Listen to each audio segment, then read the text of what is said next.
Fl-isem tal-Missier u tal-Iben u tal-Ispirtu Santu. Il-grazzja ta' Sidna Ġesu Kristu l-imħabba ta' Alla u l-għaqda fl-Ispirtu Santu tkun ma'kom il-koll.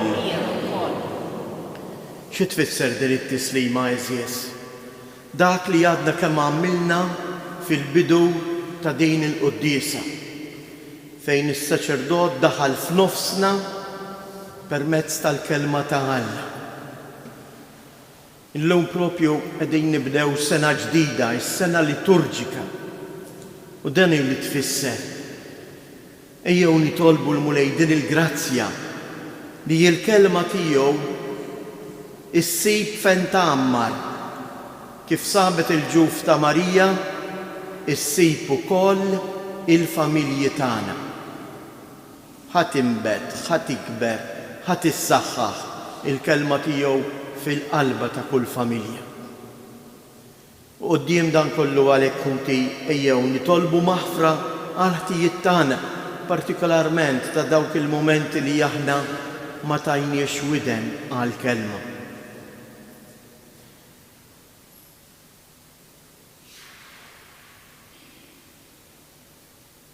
Int il-mibgħut tal-Missier, Mulej ħniena,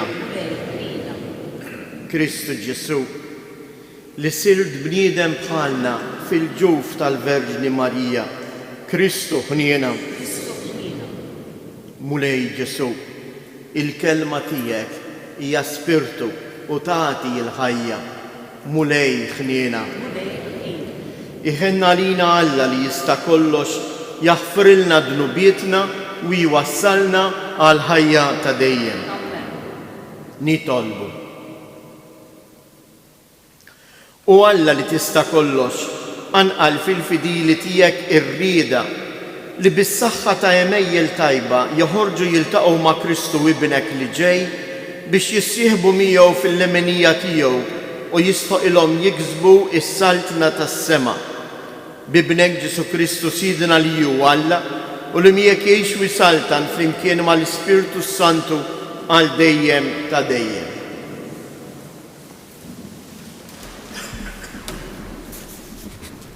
Qari mill-ktieb tal-profeta Iżajja. Il-kelma li ġiet fdera lil Iżajja bin Amos dwar Ġuda u Ġerusalemm. Qatt jiġri fl-aħħar jiem li l-għolja tad-dar tal-Mulej tola il-fuq mill-qċaċet tal-muntanji u tintrefa il-fuq mill-għoljiet. Lejja qatt jiġru il-ġnus kollha.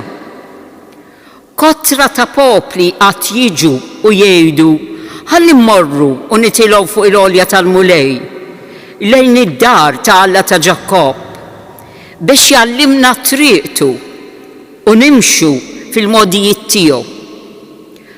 Għax minn Sion joħroġ it-tagħlim u l-kelma tal-Mulej minn Ġerusalemm. Il-Mulej jagħmel il-ħaq bejn il-ġnus u jaqta' is-sentenza bejn ħafna popli. Huma ibidlu x-xwapel tagħhom f'sikek tal-moħriet u l-lanet saħħhom f'imnieġel. Ebda ġens ma jerfa' xapla kontra ġens ieħor u s-sena tal-gwerra ma jitalmuwiex iżjed. Ejja dar Ġakob ħalli nimxu fid-dawl tal-Mulej.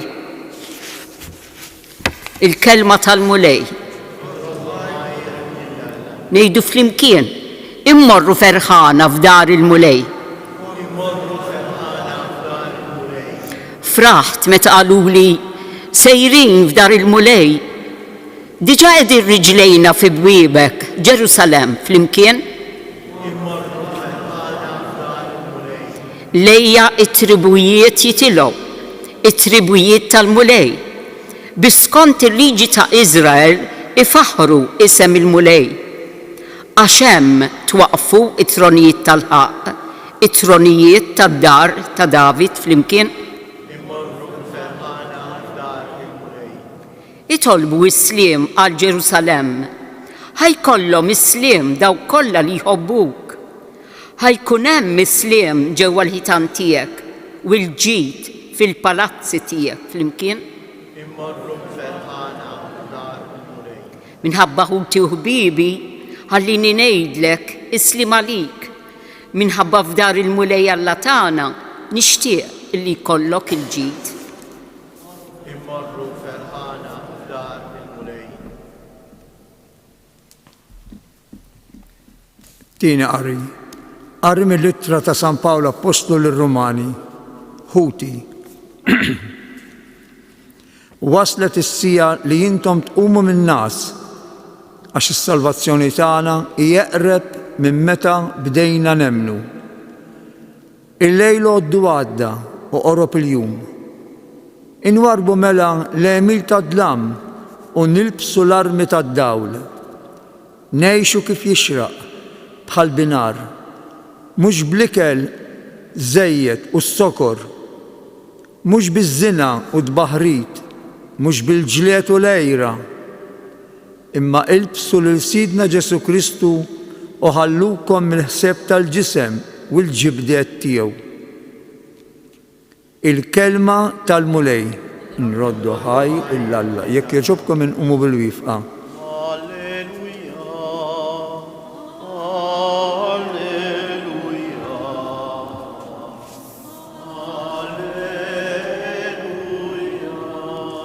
Uri li l-na mulej it-tiba tiegħek u s-salvazzjoni tiegħek għatina.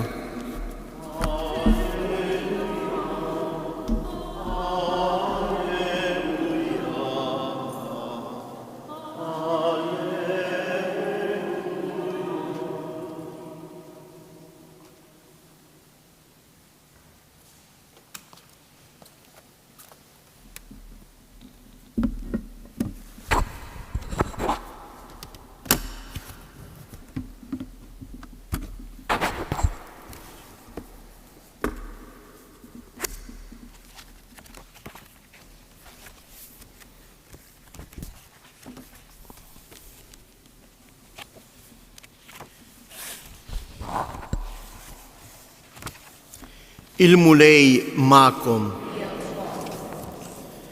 Qari mill-ktieb l-Evanġelju skont San Mattew.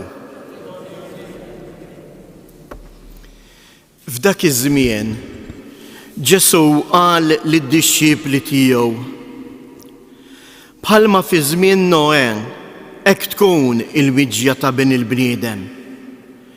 Għax kif fi żmien ta' qabel id-dilluvju kienu jieklu u jixorbu, jżewġu u jiżżewġu sa dakinhar li Noè daħal fl-arka u b'xejn ma ntebħu sa ma wasal id-dilluvju u ġar lil kulħadd, hekk tkun il-miġġja ta' bin il-bniedem. Imbagħad tnejn ikunu fil-għalqa, wieħed jittieħed u ieħor jitħalla, żewġ nisa jkunu jidħnu flimkien, waħda tittieħed u l-oħra titħalla. Isru mela, għax ma tafux il-jum li fih jiġi siedkom. Kunu għafu dan, li kieku sit id-dar kellu jkun jaf f'liema sara tal-lejl se jiġi l-ħalliel, kien jisar u ma jħallix min jinfidlu l-ħitan ta' daru.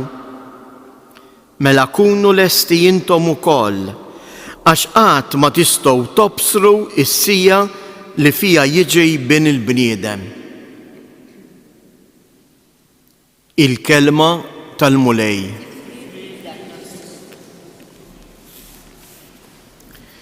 Ħuti eżies,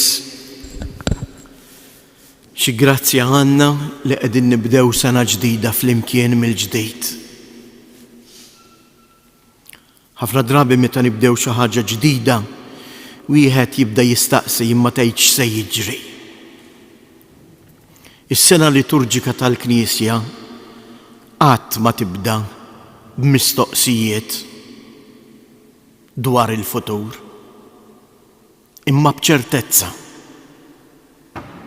ċertezza li għandha timla lili u lilek il-qalbna mhux tant bil-biża' imma b'kuraġġ. U li min din iċ-ċertezza? il-mulej ġej.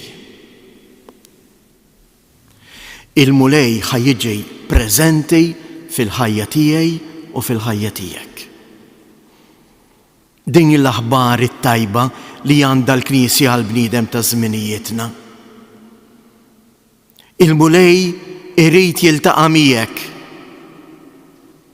Isar attent imma għax tista' titfixkel. Stennieh ħalli din ix-xewqa tiegħu għalih tikber f'qalbek.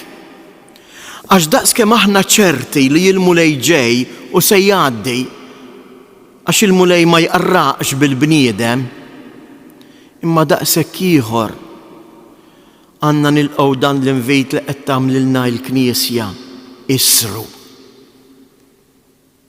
Isru. Il-kelma tisar ifisser ma torqodx, tibqa' mqajjem. Hawnhekk anke fil-Vanġelu jgħidilna kieku sit id-dar kien ikun jaf x'inġej il-ħalliel, ma kienx imur jorqod imma kien joqgħod attent biex ma jidħollux f'daru.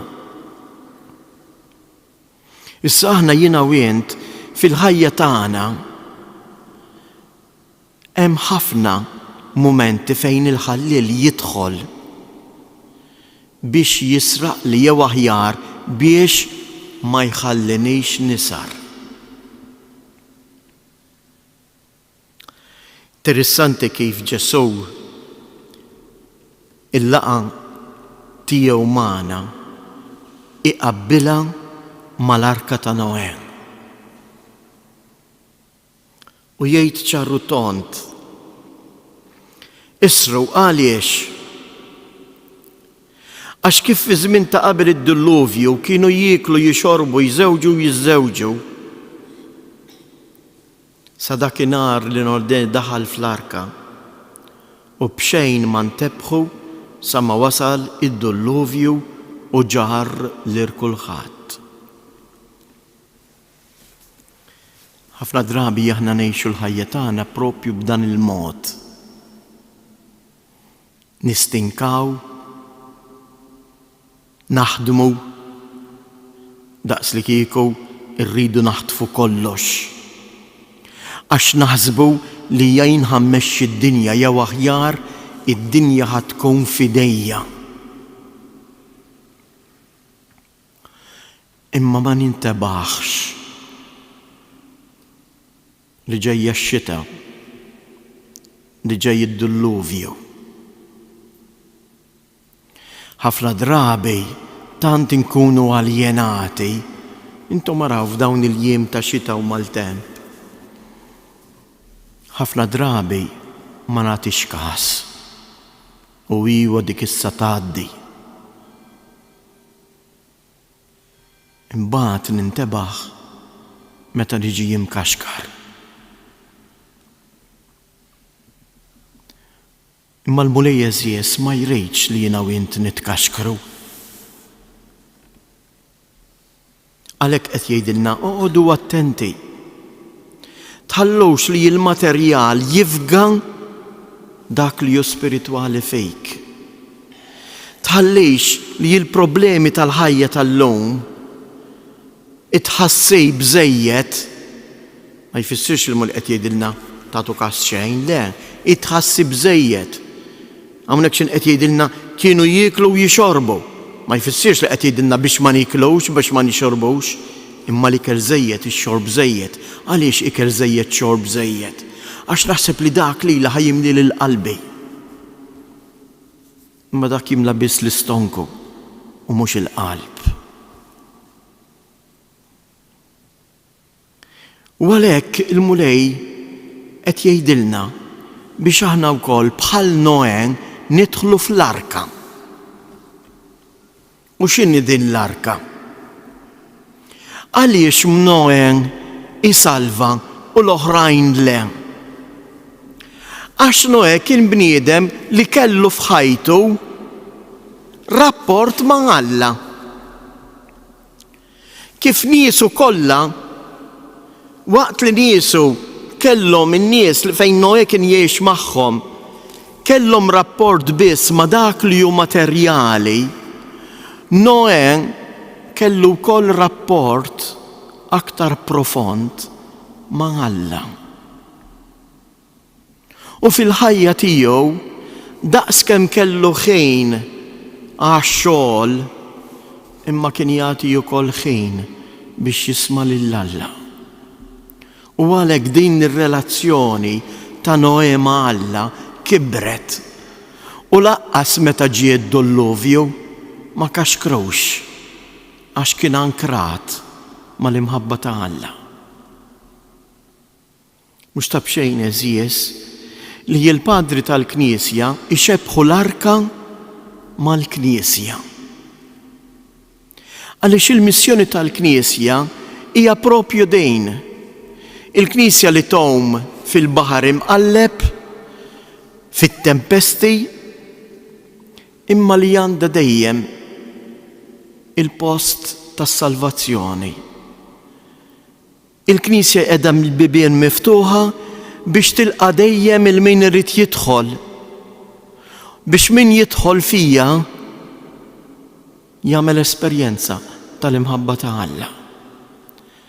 Għax min jikber f'ħajtu ir-rapport mal-kelma ta' Alla minn dik il-kelma jilqaħħa, allura mhuwiex sejjer jiġi imkaxkar. Kif jgħidilna wkoll l-istess Evanġelju ta' San Mattew jagħtina eżempju ieħor dwar dak li jilqa' l-kelma ta' Alla. Meta jgħid min jilqa' l-kelma u bħal dak li jibni daru fuq il-blat ġew l-irwiefen u ma waqqawiex. Imma min jisma' l-kelma ta' Alla u ma jagħtix widen għalija u bħal dak il-bniedem iblaħ li jibni daru fuq ir-ramel jiġu l-irwiefen u jitkaxkar kollox u kollox isir ħerba. Tiġbija oħra li jagħtina San Mattew anke biex jgħallimna l-importanza li nisru li għandna s-simbolu tagħhom hawnhekk ukoll fuq l-artal hija l-parabola tal-10 xebbiet. Il-5 li kellhom iż-żejt fil-kwies fl-imsiebaħ li qegħdin jistennew il-mulej u allura laqgħuh u l-5 l-boloħ li kellhom il-musbieħ imma mingħajr iż-żejt. Ejjew nitolbu hekk u nilqgħu dan l-appell sabiħ li jagħmlilna San Pawl. Umu min nas tagħkom għax is-salvazzjoni hi fil-qrib. Iftħu għajnejkom qed jgħidilna San Pawl għax Kristu hu qrib tiegħek.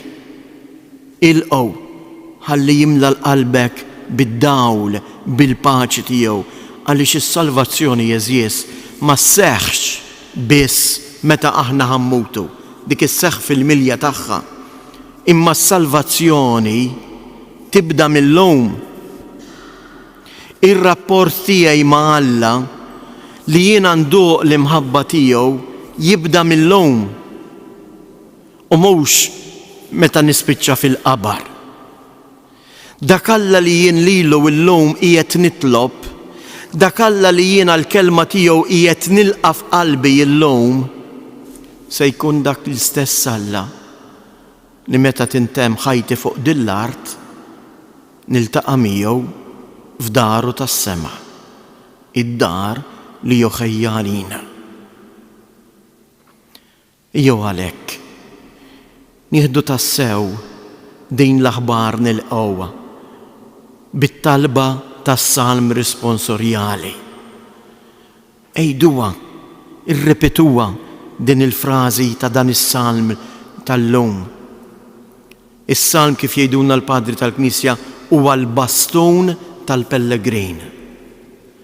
Il-bastun li fuqu jistrieħ dak li miexi biex jiltaqa' ma' Alla, biex jiltaqa' ma' dak Alla li ġej ifittxek. U x'kienu l-kelmiet tas-salm illum? Immorru ferħana f'dar il-mulej. għaliex f'dar il-mulej jiena nsib il-kelma tiegħu li titħabbarli. F'dar il-mulej jiena nsib il-maħfra tiegħu li taħsel in-nuqqasijiet tiegħi. F'dar il-mulej nirċievi l-qawwa tal-Ispirtu li jenni biex jiena wkoll bħal Marija l-avvent huwa eżies iż-żmien Marjan, iż-żmien fejn Marija tibrilla bħala l-aktar persuna li ħalliet jew niżġet f'ħajjitha il-kelma ta' Alla. Aħna li qegħdin hawn f'dan is-santwarju għażejs, ejjew nitolbuha din il-grazzja lill-Omna Marija li tenna ninżġu il-kelma t'Alla fil-ħajja tagħna. Jekk intom tħarsu lejn il-mużajk tal-ewwel tħabbira tal-Anġelu li għandna fuq it-suntier, tinnutaw li waqt Marija qiegħda tilqa' l-kelma t'Alla mis-sema, fida l-oħra għandha kobba suf. U dak hu li tfisser li Marija f'ħajjitha kollha mhux mument, ħajjitha kollha bil-paċenzja, bl-imħabba, b'fidi, ħalliet li dik il-kelma tintiseċ fil-ġuf tagħha, fil-ħajja tagħha. Ejjew nitolbu ilu din il-grazzja biex aħna wkoll bil-għajnuna tal-Ispirtu Santu ninżġu ta' kuljum bil-mod il-kelma t'Alla ħadd jieħu forma u timla l-qalbna bil-paċi tal-mulej Ġesu.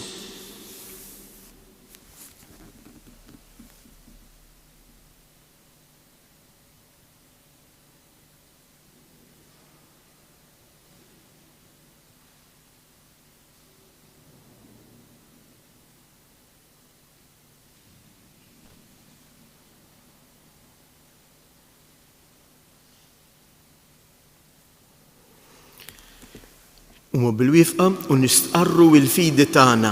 Jiena nemmen f'Alla wieħed il-Missier li jista' kollox, li ħala is-sema u l-ard, dak kollu li jidher u dak li ma jidirx, u f'mulej wieħed Ġesu Kristu iben waħdini ta' Alla, imnissel mill-Missier qabel kull żmien. Alla min Alla, dawl min dawl, Alla veru min Alla veru. Imnissel mhux magħmul, natura waħda mal-Missier u bih sar kollox. Niżel mis-smewwiet għalina l-bnedmin u għal-fidwa tagħna u ħal-ġisem bis-seta tal-Ispirtu Santu minn Marija Verġni u sar bniedem.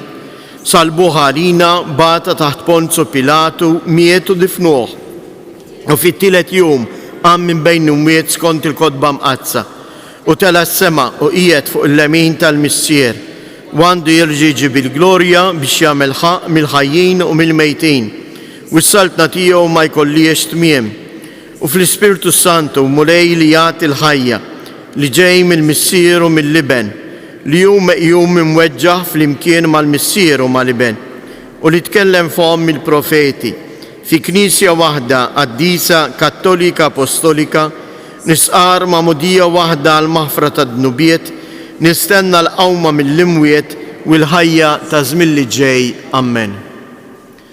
Il-mulej Ġesu ġej fostna biex iġeddidna f'imħabtu. Ejjew nitolbu biex aħna wkoll inkunu imħejjijin għal din il-miġja tiegħu u narfu il-preżenza tiegħu f'ħajjitna.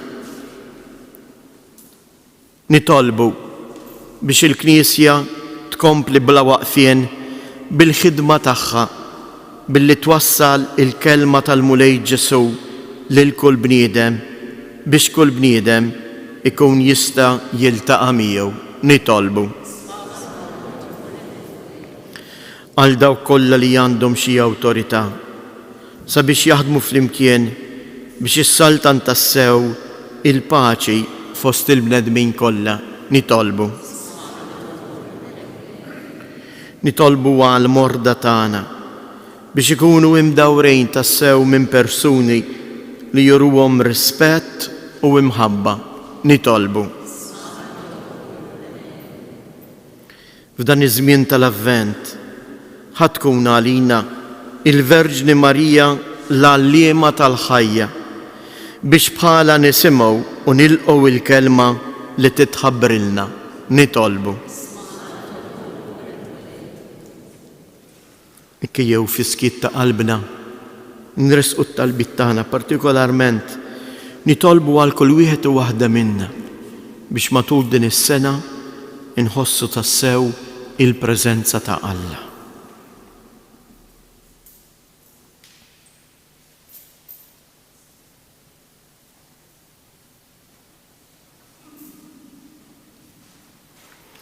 Ilqa talbna mulej, aħna li aħna ċerti li jien se tkun magħna, se timxi magħna. Atina għalhekk l-Ispirtu tiegħek biex iqawwina ħalli nkunu nistgħu nisru għal miġja tiegħek fostna. Int li tgħix wis-saltan għal dejjem ta' dejjem.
Jitolbu biex dan is-sagrifiċċju tiegħi u tagħkom ikun joġob lill-Alla l-Missier li jista' kollox.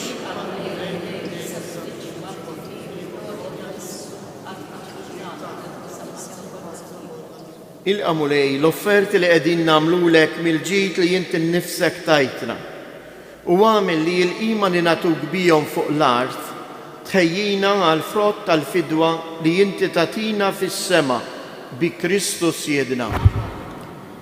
Il-mulej magħkom nerfgħu qlubna il fuq niżżuħajr lill-mulej Alla tagħna.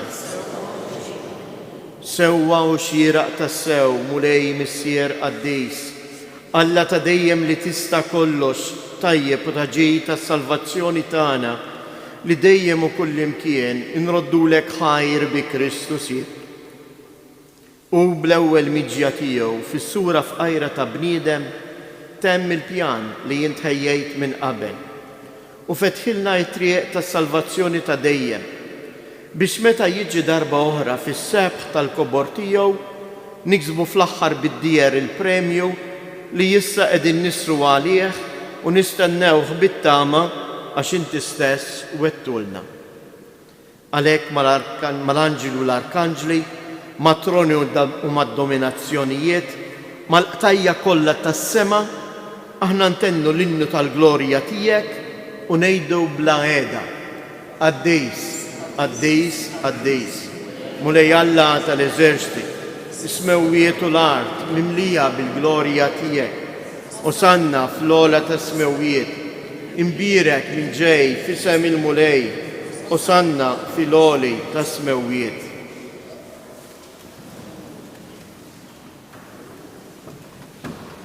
Qaddis tas-sewwint mulej, inti lajn ta' kull qdusija. Qaddis għalhekk nitolbuk dawn l-offerti bil-barka tal-Ispirtu tiegħek biex isiru għalina il-ġisem u id-dem ta' Siedna Ġesu Kristu. Li meta kien se jingħata biex mir-raj ħibati ħajl ħobs, radd il-ħajr, qasam, tan id-dixxipli tiegħu u qal: ħudu u kulu il-koll minn dan, għax dan huwa ġismi li jingħata għalikom.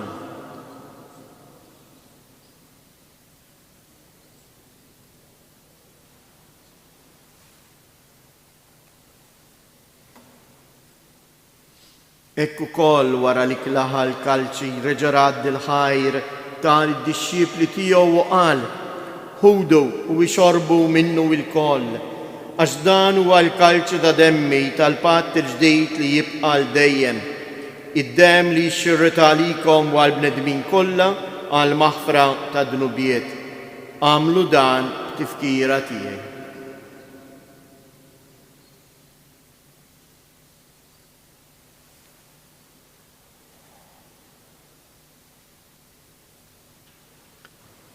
Danu il-misteru tal-fidi, inħabbru l-mewt tiegħek mulej, inxandru bil-ferħ il-qawmien tiegħek, nistennewk sa ma tiġi fil-glorja. Għalhekk aħna nagħmlu dan b'tifkira tal-mewt u l-qawmien ta' Sidna Ġesu Kristu, nofrulek mulej il-ħobs tal-ħajja u l-kalċi tas-salvazzjoni u nroddulek ħajr għaliex għoġbok tilqana hawn quddiemek biex naqduk. Mitċo kontana nitolbu l-Ispirtu Santu jaqqadna f'ġisem wieħed lilna li nieħdu sem il-ġisem u id-dem ta' Kristu. Ftakar mulej fil-Knisja tiegħek imxerda mad-dinja kollha, wittaqa fl-imħabba fl-imkien mal-Papa Franġisku, mal-Isqof tagħna Anton, l-isqfijiet u l-ministri tiegħek kollha. Ftakar ukoll futna li raqdu bit-tama tal-qawmien. Ftakar fil-mejtin kollha, daħħalhom quddiemek fid-dawl tas-sebħ tiegħek. Ħenna għalina l-koll nitolbuk. Għati lilna wkoll il-wirt tal-ħajja ta' dejjem flimkien mal-Verġni mqazzhom Malla Marija, ma' San Ġusepp, l-Apostli u l-qaddisin kollha li jgħixu fil-ħbiberija tiegħek sa mill-bidu tad-dinja. Għamel li magħhom infaħruk u nsebħuk b'Ġesu Kristu ibnek.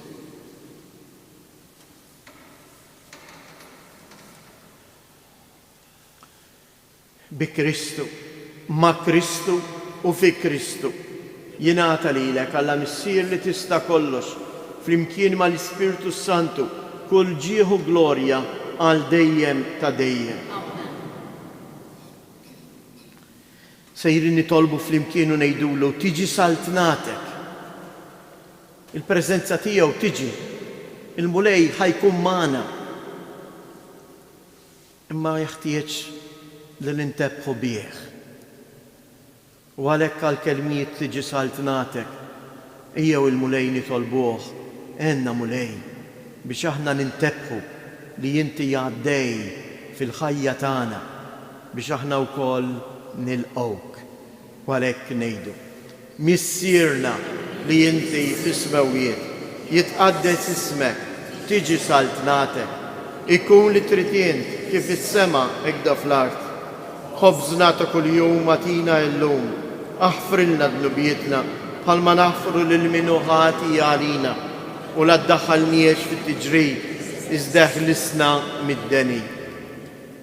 Eħlisna nitolbuk mulej minn kull deni, atina fit-tieba u l-ħnina tiegħek il-paċi fi żmienna biex inkunu ħielsa dejjem mid-dnub u mħarsa minn kull inkwiet. Aħna u nistennew u nittamaw ilejna u l-miġja tas-Salvatur tagħna Ġesu Kristu. Mulej Ġesu Kristu li jgħid lill-apostli tiegħek inħallilkom isliem, nagħtikom isliem tiegħi, la tħares lejn nubietna, iżda ħares lejn il-fidi tal-Knisja tiegħek. Għatija isliem u laqda li jien trid fija, int li tgħix wis-saltan għal dejjem ta' dejjem. Il-paċi tal-mulej tkun dejjem ma' għatu l-paċi lil xulxin.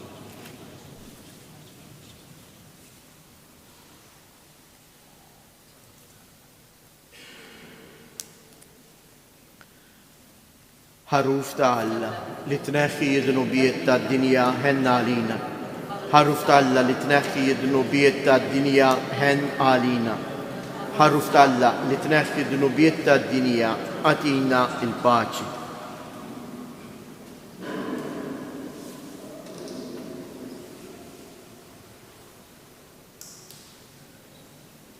danu il-ħaruf ta' Alla, danu li jneħħi d-dunubiet tad-dinja, ħen jindawk li huma mistiedna għall-ikla tal-ħaruf. Iżdejt kelma waħda, b'ruħi tkun minn fejn.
Ejja mulej, ejja la tiddawwarx.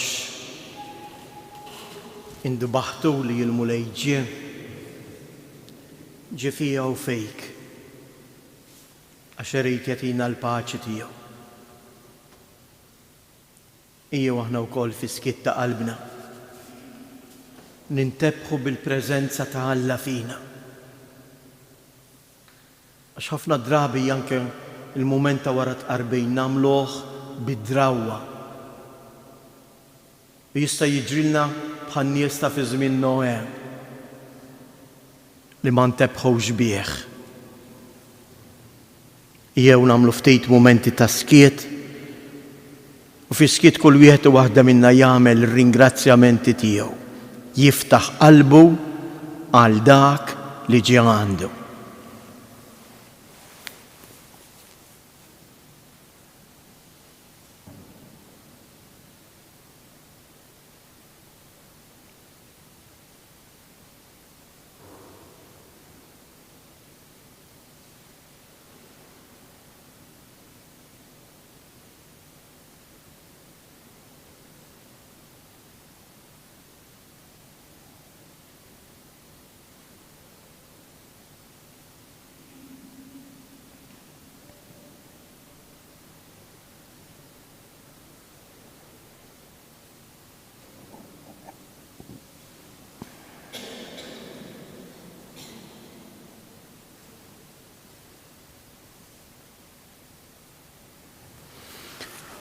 Nitolbu. Għamelu mulej li il-misseri li għal-jom inġbarna ikunu taġita għalina. Għallimna binom inħobbu il-ħwejjeġ tas-sema u li fil-mixja tagħna fost dak kollu li jgħaddi minn din id-dinja stess nintrabtu ma' dak li jibqa' għal dejjem bi Kristu Siedna. Namlikom xi avviżi infakkarkom li fuq il-mejda misfel hemm il-bullettin bil-programm kollu li tistgħu issegwu matul dan l-avvent fis-santwarju ta' Pinu.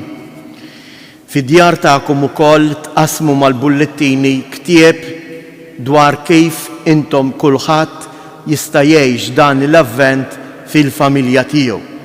Min għadu ma rċevihx jista' jieħu wkoll wieħed minn fuq il-mejda ħdejn il-bieb. Namlikom fil-qosor kif se jngħaddu nimxu flimkien din il-mixja hekk importanti tal-avvent flimkien. L-erba' u s-sibt, partikolarment għalina hawnhekk f'dan is-santwarju ta' Pinu, huma ġranet Marjani. L-avvent huwa żmien liturġiku Marjan fejn il-Knisja tippreżentalna lill-Verġni Marija bħala dik li tgħallimna nilqgħu il-kelma u nfaħru lil Alla għal preżenza tiegħu fina. U għalhekk kull nhar terba' u kull nhar ta' sibt fit-8:15 ta' filgħodu sejrin ngħidu flimkien it-talba ta' tifħir ta' sbieħ il-jum. Ma ninsewx li jis-salmi huma l-istess salmi li bihom Marija u anke Kristu innifsu kienu jfaħħar lil Alla. U għalhekk ngħiduhom flimkien is-sibt fit-8:15 qabel il-qudiesa ta' 8:30. Kif ukoll fil-għaxija it-talb tat-talba tal-għasar li issir fis-6:15 ta' filgħaxija.